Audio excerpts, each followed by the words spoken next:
তো hello everyone, কেমন আছো তোমরা সবাই? আশা করছি সবাই খুব ভালো আছো আর আমিও খুব ভালো আছি। আজকে বহুত দিন পর একটু মেলায় যাচ্ছিলাম, মনে হয় লাস্ট মেলায় গেছিলাম দুর্গাপুজোতে, আর এই যে যাচ্ছি। তো যাই হোক, মেলায় গিয়ে কি করলাম, কি কেনাকাটি করলাম সেটাই তোমাদের সাথে শেয়ার করবো। তো চলো, প্রথমেই এখানে আমি অটোতে উঠে পড়েছিলাম দত্তফুলিয়া যাওয়ার জন্য। তো আমরা যাচ্ছিলাম বেসিক্যালি আরংঘাটা মেলাতে, ওখানে যুগল কিশোর মেলা হয় সেখানে। তারপরে আমরা বাইকে উঠে পড়েছিলাম আমাদের ডেস্টিনেশনে যাওয়ার জন্য। আর আমার তো রাস্তাঘাটে ব্লগ নিতে এত লজ্জা করে, মানে ওই জন্য আমি রাস্তাঘাটে ব্লগই নিই না। বাট এই যে এনার আর কোনো লজ্জা নেই, সব লজ্জা কেটে গেছে।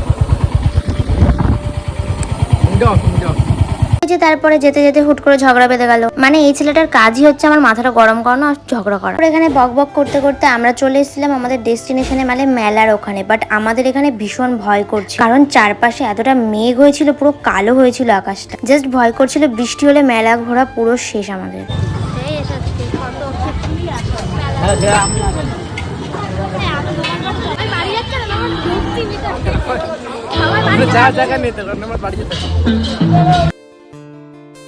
তো যাই হোক, তারপরে এখানে আমরা মন্দিরে চলে এসেছিলাম নমস্কার করতে ঠাকুরকে। ভাগ্যটা ভালো যে বৃষ্টিটা হয়নি, প্রচুর মেঘ করেছিল বাট বৃষ্টি হয়নি।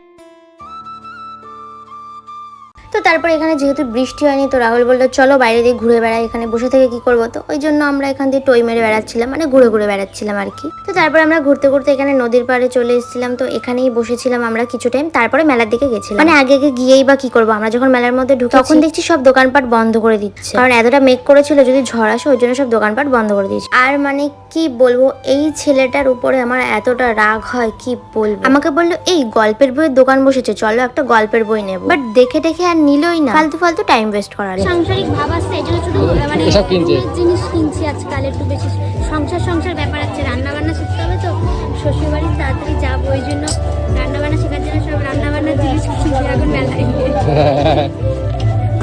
হ্যাঁ, এগুলো কিনতে হবে। শুধু মানে কি বলে, কসমেটিক্সের জিনিস কিনে আর কি হবে, রান্না বান্না তো শিখতে হবে। আগের দিন আমাকে অকর্মার ঢেকি বলেছে, তুমি আমার গায়ে লেগেছে, তো তারপরে ওখানে কিছু জিনিস কিনে, মানে তোমরা তো দেখলে আমি কি কিনেছি না কিনেছি। তো তারপরে এখানে চলেই এসেছি আবার জুয়েলারির দোকানে। আর এনার ভাব দেখছো, মানে কি ঢং, মানে ঢং দেখলেই হয়ে যায়। তো তারপরে এখানে আমি একটা ইয়ারিংস নিয়েছিলাম আর একটা ব্রেসলেট নিয়েছিলাম। তো তারপরে এখানে আমি অনেকদিন ধরে কাঠি চিরুনি খুঁজছিলাম, তো এখানে পেয়ে গেছিলাম। আর এখানে দামটা কমই নিয়েছিল, মানে 50 টাকা নিয়েছিল, আর নর্মাল দোকানে তো 150 টাকা বলে। তো এখানে যেতে যেতে চুরির দোকান পড়েছিল, আর রাহুল বলছিল যে এই চুরির দোকান চলো, তোমাকে আগে চুরি কিনে দেবো। আজকে আমি ওকে বলেছিলাম আজকে তোমার পছন্দের চুরি নেবো, আজকে আর আমি চুজ করবো না, আজকে তুমি চুজ করে দেবে, সেটাই নেবো আমি। তো তারপরে এখানে আমি দেখলাম যে না, ছেলের চয়েস আছে, ছেলে সুন্দর একটা চুড়ি আমার জন্য চুজ করেছে, তো সেটাই এখানেও পরিয়ে দিচ্ছিল আমাকে।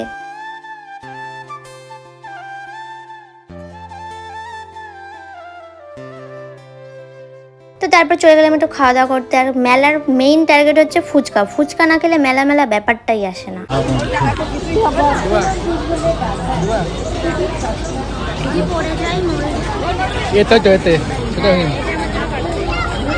তারপরে এখানে ইয়ারিংসের দোকানে এসে তো আমার মাথা হ্যাং হয়ে যাচ্ছিল, তো ওই জন্য আমি তাড়াহুড়ো করে একটা নিয়ে নিয়েছিলাম। আমার লস্যি খেতে বেশ ভালো লাগে, সেই জন্য চলে গেছিলাম লস্যি খেতে। আর এখানে আগে আমি টেস্ট করে দেখছিলাম ভালো না খারাপ, তারপরে আরো একটা গ্লাস নেবো, নাহলে শুধু শুধু নিয়ে নষ্ট করে তো লাভ নেই না। আমাদের মেলা ঘোরা কমপ্লিট। তো এখানে বাড়ির জন্য একটু বাদাম ভাজা আর জিলেপি নিয়ে নিচ্ছিলাম। আমি এখানে বাদাম নিতে চলে এসেছিলাম, আর রাহুল ওখানে জিলেপি নিয়ে নিচ্ছিল, আর সাথে আইসক্রিম তো থাকবেই।